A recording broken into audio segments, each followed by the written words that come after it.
৫৬,০০০ বর্গমাইলের স্বাধীন একটি দেশ, ৩০ লক্ষ শহীদের তাজা রক্তের বিনিময়ে অর্জিত লাল সবুজের একটি পতাকা, যার বুক চিরে বয়ে গেছে পদ্মা, মেঘনা, যমুনা, ব্রহ্মপুত্র, শীতলক্ষ্যা সহ নাম না জানা আরও অনেক নদ নদী। সবুজ শ্যামলিমায় ভরপুর ৬৮,০০০ গ্রাম। হ্যাঁ, আমি আমাদের মাতৃভূমি বাংলাদেশের কথাই বলছি। মায়ের মতো প্রিয় আমাদের প্রাণের বাংলাদেশ। কিন্তু এ দেশের গল্পটা এতটা সহজ ছিল না। পাকিস্তানি সাময়িক জান্তাদের জুলুম, অত্যাচার, নিপীড়নের মাত্রা অনেক বেড়ে যাওয়ায় বাংলার দামাল ছেলেরা তাজা প্রাণের বিনিময়ে পাকিস্তানিদের হাত থেকে ছিনিয়ে আনে স্বাধীনতা। জন্ম নেয় নতুন একটি দেশ, তার নাম বাংলাদেশ। আর স্বাধীনতার এই যুদ্ধে লক্ষ লক্ষ নওজওয়ানের তাজা রক্তে তৈরি হয় নতুন এক ইতিহাস। সেই ইতিহাসের অন্যতম সাক্ষী সাভারের জাতীয় স্মৃতিসৌধ সহ আরও অনেক স্থাপনা। প্রিয় দর্শক, আপনাদের প্রিয় টেলিভিশন এইচডি নিয়মিত অনুষ্ঠান দেশ জানার মাধ্যমে আমরা আপনাদেরকে প্রতিবার দেশের বিশেষ কোনো স্থান বা স্থাপনা সম্পর্কে জানানোর চেষ্টা করি। তারই ধারাবাহিকতায় আজ আমরা আপনাদেরকে নিয়ে যাব মহান স্বাধীনতা যুদ্ধের স্মৃতি বিজড়িত স্থান সাভারের জাতীয় স্মৃতিসৌধে এবং জানাবো এর আদ্যপান্ত।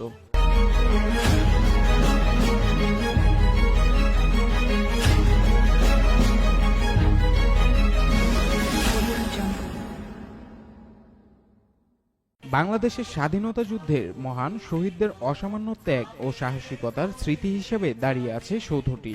এই সৌধটি বাংলাদেশের বীরত্বপূর্ণ লড়াইয়ে নিবেদিত ও শহীদদের প্রতি জাতির শ্রদ্ধা নিদর্শন হিসেবে দাঁড়িয়ে আছে। ১৯৭২ সালে ১৬ ডিসেম্বর বাংলাদেশের তৎকালীন রাষ্ট্রপতি ও বাঙালির অবিসংবাদিত নেতা জাতির জনক বঙ্গবন্ধু শেখ মুজিবুর রহমান ঢাকা থেকে ২৫ কিলোমিটার দূরে ঢাকা আরিচা রোডে নবীনগরে স্থাপনার শৈলনাশ করেন। এর মোট আয়তন ৮৪ একর এবং চারপাশের বেষ্টনীতে রয়েছে আরও ২৪ একর। এই পুরো এলাকা জুড়ে রয়েছে সবুজের লীলাভূমি।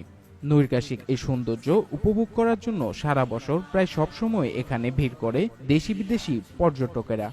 এই সৌধটিতে রয়েছে ৭টি স্তম্ভ, আর এই এক একটি স্তম্ভ পর্যায়ক্রমে বোঝায় ৫২র ভাষা আন্দোলন, পরবর্তীতে ৫৪, ৫৬, ৬২, ৬৬ আর ৬৯ সহ ৭১-এর মুক্তিযুদ্ধের মাধ্যমে চূড়ান্ত স্বাধীনতা সংগ্রামকে। ১৯৭৮ সালে তৎকালীন রাষ্ট্রপতি জিয়াউর রহমান সৌধটির নির্মাণের উদ্যোগ গ্রহণ করেন এবং নকশা আহ্বান করেন। ১৯৭৮-এর জুন মাসে প্রাপ্ত ৫৭টি নকশার মধ্যে সৈয়দ মইনুল হোসেনের নকশাটি গৃহীত হয়। ১৯৭৯ সালে মূল সৌধটির নির্মাণ কাজ শুরু হয় এবং ১৯৮২ সালের বিজয় দিবসের অল্প কিছুদিন পূর্বে সমাপ্ত হয়। ২০০২ সালে গৃহীত প্রকল্প অনুযায়ী এখানে একটি অগ্নিশিখা এবং একটি গ্রন্থাগার স্থাপনের পরিকল্পনা আছে। স্তম্ভটি নির্মাণে সিমেন্ট, পাথরের কংক্রিট ব্যবহার করলেও এর সংলগ্ন অন্যান্য অবকাঠামো ও পেভমেন্ট নির্মাণে লাল ইট ব্যবহার করা হয়েছে। মূল মিনারটি ১৫০ ফুট উঁচু এবং সৌধটির মূল কেন্দ্রবিন্দুতে অবস্থিত। স্মৃতিসৌধের চত্বরে আছে বাংলার দামাল ছেলেরা যারা দেশের জন্য জীবন দিয়েছেন তাদের ১০টি গণকবর। এখানে আরও রয়েছে মসজিদ, হেলিপ্যাড, বিশ্রামাগার, উন্মুক্ত মঞ্চ সহ আরও অনেক কিছু। পুরো এলাকাটি সারা বছর জনসাধারণের জন্য উন্মুক্ত রাখা হয়, আর ২৬শে মার্চ ও ১৬ই ডিসেম্বরের আগে জোরদার করা হয় নিরাপত্তা ব্যবস্থা। এখানে প্রধানমন্ত্রী ও রাষ্ট্রপতি সহ দেশের নানা সংগঠনের নেতাকর্মীরা পুষ্পস্থাপন অর্পণ করেন, পরে তা জনসাধারণের জন্য উন্মুক্ত করে দেওয়া হয়। আজ তাহলে এই পর্যন্তই। দেখা হবে আগামী পর্বে অন্য কোনো স্মৃতি বিজড়িত স্থানে। সেই পর্যন্ত সবাই ভালো থাকুন, সুস্থ থাকুন। আল্লাহ হাফেজ।